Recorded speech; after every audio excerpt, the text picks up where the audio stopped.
Hello friends, तो आज हम स्टार्ट करते हैं आईसीएआर नेट का जो फर्स्ट यूनिट है that is cell structure and function, उसके टॉपिक्स के बारे में। तो इस वीडियो में मैं आपको स्टार्टिंग से ही पूरी सेल के जो बेसिक कॉन्सेप्ट्स है वो पढ़ाऊंगी, प्लस एक एक टॉपिक वाइज हम स्टडी करेंगे हमारे हर एक टॉपिक को। So let's get started. सबसे पहले आता है सेल के बेसिक्स। स्टार्ट करते हैं। सबसे पहले हम देखते हैं सेल का इवोल्यूशन कैसे हुआ था।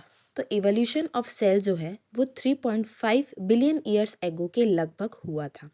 इसको हमें पता है, सबसे पहले एंटन वैन लेवेनहॉक ने सबसे पहले इसको ऑब्जर्व किया था बैक्टीरिया में और माइक्रो ऑर्गेनिजम्स में। ठीक है, उन्हें honeycomb like network of cells दिखे थे जो कि उन्होंने सिंगल लेंस माइक्रोस्कोप से देखे थे। तो सबसे पहला इम्पॉर्टेंट पॉइंट क्या हुआ यहाँ पे कि जो सेल का इवोल्यूशन है वो लगभग 3.5 बिलियन ईयर्स एगो पहले हुआ था। ठीक है, नेक्स्ट आते हैं हमारे ऑर्गेनिजम्स के बारे में। ऑर्गेनिज्म देखो दो तरह के होते हैं। सबसे पहला होता है ए सेलुलर और दूसरे होते हैं सेलुलर।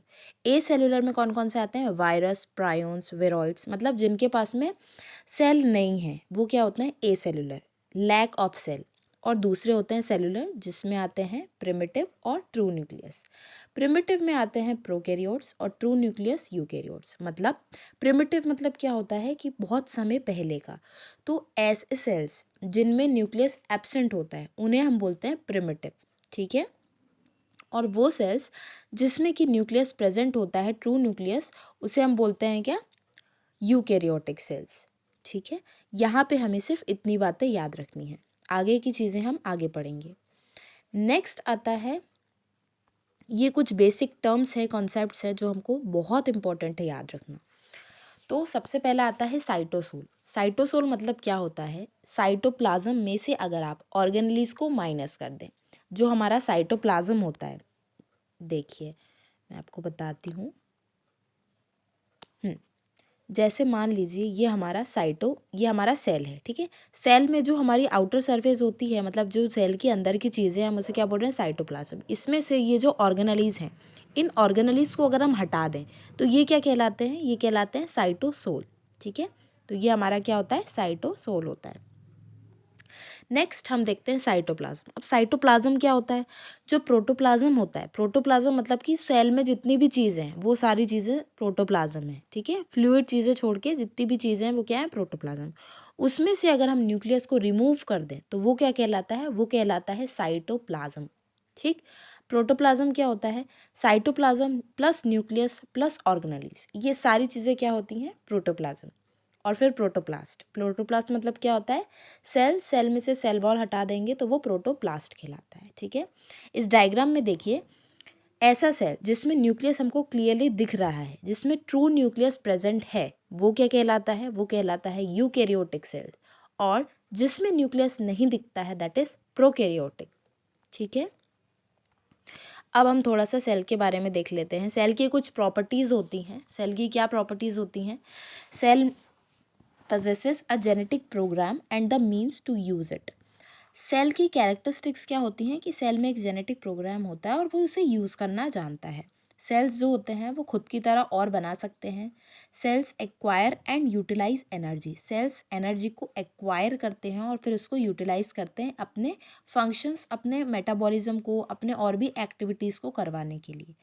सेल्स बहुत सारी केमिकल रिएक्शंस करवाते हैं, मैकेनिकल एक्टिविटीज़ करवाते हैं, कोई भी स्टिमुलाई आती है तो उसको रिस्पॉन्ड करते हैं। ठीक है, और सेल्फ रेगुलेशन करते हैं। ये हो गई कैरेक्टरिस्टिक ऑफ सेल। अब यहाँ पे ये जो नोट्स हैं, ये मेरी कोचिंग के नोट्स हैं जिससे मैं पढ़ाई करती थी। तो ये CSIR नेट के नोट्स हैं। हमारा जो ICAR एग्ज़ाम आ रहा है उसको टारगेट करते हुए मैं ये सीरीज़ स्टार्ट कर रही हूँ। तो इसमें हम एक एक टॉपिक पढ़ेंगे। ये नेट के कवरेज के लिए ही रहेगा, लेकिन हम इसमें सिर्फ उतना पढ़ेंगे जितना हमारे ICAR के लिए इम्पोर्टेंट है।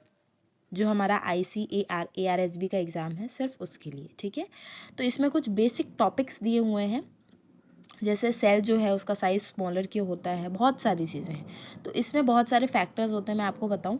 सबसे पहला फैक्टर इसमें होता है कि सरफेस एरिया या वॉल्यूम रेशियो। ठीक है, तो उसकी वजह से सेल का साइज़ भी होता है। जैसे जैसे साइज़ सेल का इंक्रीज़ होगा तो उसकी वजह से जो सरफेस एरिया या वॉल्यूम रेशियो है वो कम हो जाएगा। ठीक है, ऐसी कुछ बातें होती हैं। तो ये सारी चीज़ें तो हमारे काम की फ़िलहाल नहीं है। अभी हमारा जो एक इम्पॉर्टेंट टॉपिक आता है वो आता है difference between prokaryotic and eukaryotic cell, या जो पहला टॉपिक है वो है prokaryotic and eukaryotic cell architecture, मतलब वो कैसे हैं।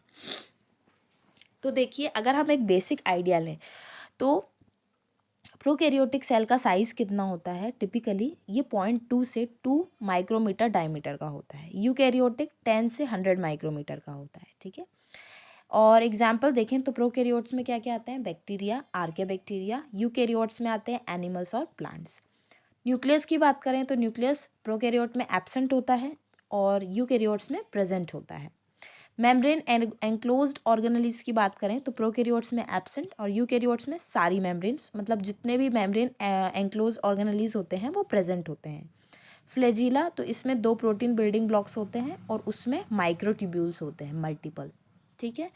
सेल वॉल तो प्रोकैरियोट्स में प्रेजेंट होता है और यूकैरियोट्स में भी होता है, प्लांट और फंजाई में। प्रोकैरियोट्स में सेल वॉल कैसा होता है हमें पता है, पेप्टिडोग्लाइकन का बना होता है ना। उसको हम और डिटेल में पढ़ेंगे, अभी फ़िलहाल हम डिफरेंसेस तक बात करेंगे। उसके बाद में आता है हमारा साइटोप्लाज्म। तो उसमें साइटोस्केलेटल या साइटोप्लाज्मिक स्ट्रीमिंग नहीं होती है और उसमें होती है राइबोसोम, इसमें स्मॉलर होता है, उसमें लार्जर होता है। सेल डिवीजन, प्रोकैरियोटिक सेल में बाइनरी फिजन होता है और उसमें माइटोसिस होता है, ठीक है। तो ये सारी चीज़ें इसमें हमने देख ली। अब यहाँ पे एक छोटा सा नोट दिया हुआ है, prokaryotic cells as well as eukaryotic cells are covered with the plasma membrane which is located on top of the cell membrane or mucous capsule. Despite of its relative simplicity, prokaryotes are typically independent cells. तो prokaryotes क्या होते हैं, typically independent cells होते हैं, ठीक है। ये सारी चीज़ें इसमें हमने देखी हैं अभी। ये कुछ डिफरेंसेस उसी के बेसिस पे दिए हुए हैं, और डिफरेंसेस आप चाहें तो इसे पढ़ सकते हैं। अगर हम देखें कार्बन लिंकेज ऑफ लिपिड्स के बारे में तो यहाँ पे बैक्टीरिया, आर्किया बैक्टीरिया यूकैरियोट्स में डिफर है, तो यहाँ पे आर्किया में ईथर होता है, बैक्टीरिया और यूकैरियोट्स में ईस्टर होता है, ठीक है। ये बाकी सारी चीज़ें इसमें दी हुई है, तो ये आप देख सकते हैं।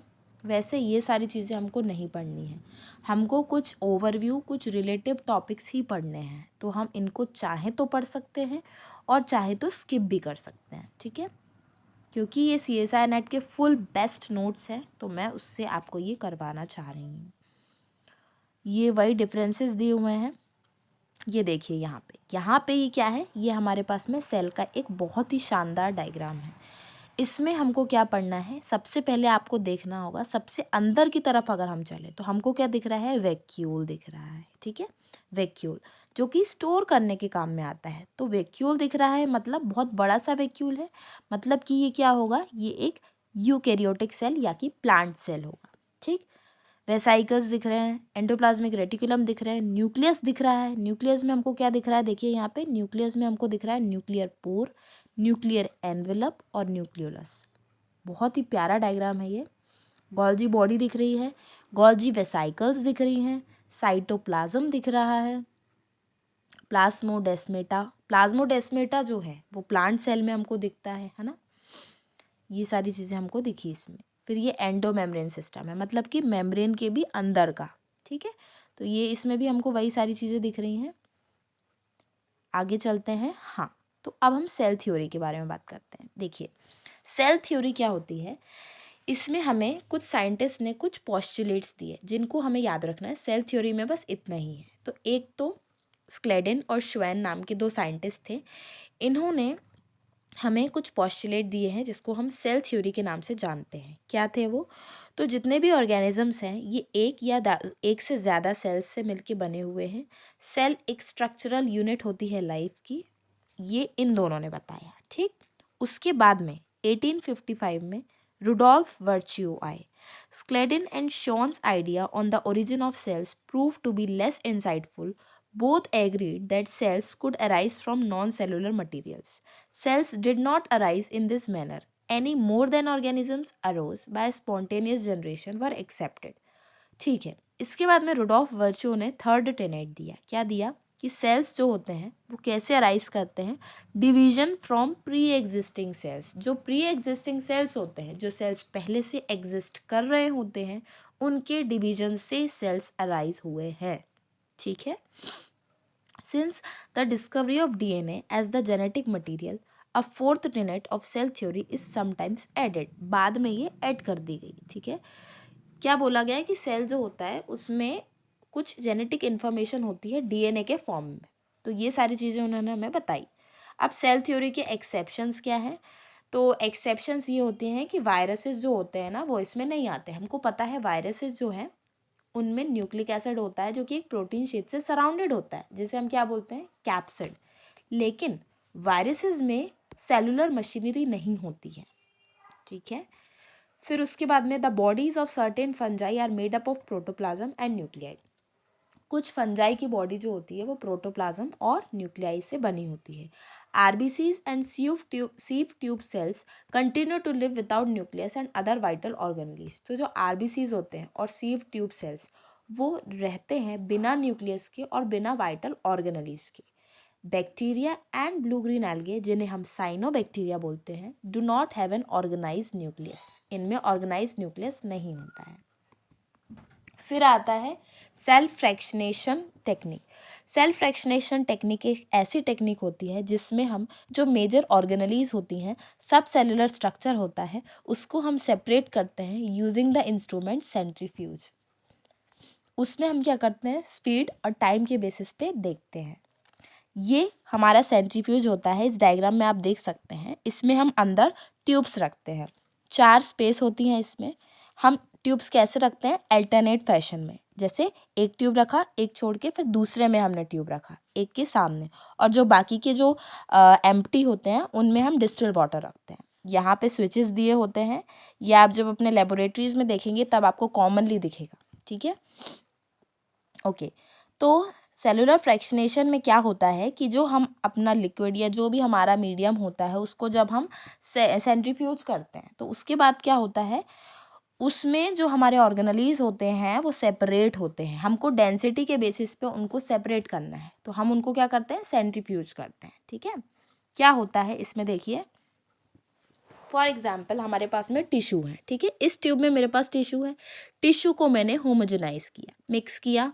होमोजेनाइज मतलब एक जैसा कर दिया, सब अलग अलग होंगे, मिक्स किया, एक जैसा हो गया।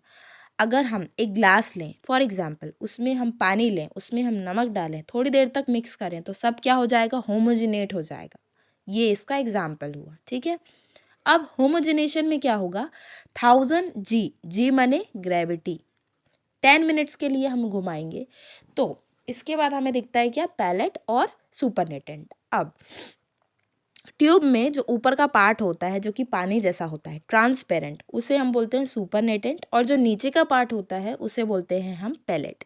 पैलेट में होता है न्यूक्लियस, साइटोस्केलेटन, प्लाज्मा मेम्ब्रेन और सेल की डेब्रीज, ठीक है, फर्स्ट टाइम में। जब सेकेंड टाइम इसको रोटेट करते हैं हम तो 20,000 जी पे 20 मिनट्स के लिए, तब हमें क्या दिखता है, माइटोकॉन्ड्रिया, क्लोरोप्लास्ट, लाइजोसोम, पेरोक्सिसोम और गोल्जी कॉम्प्लेक्स, ठीक है।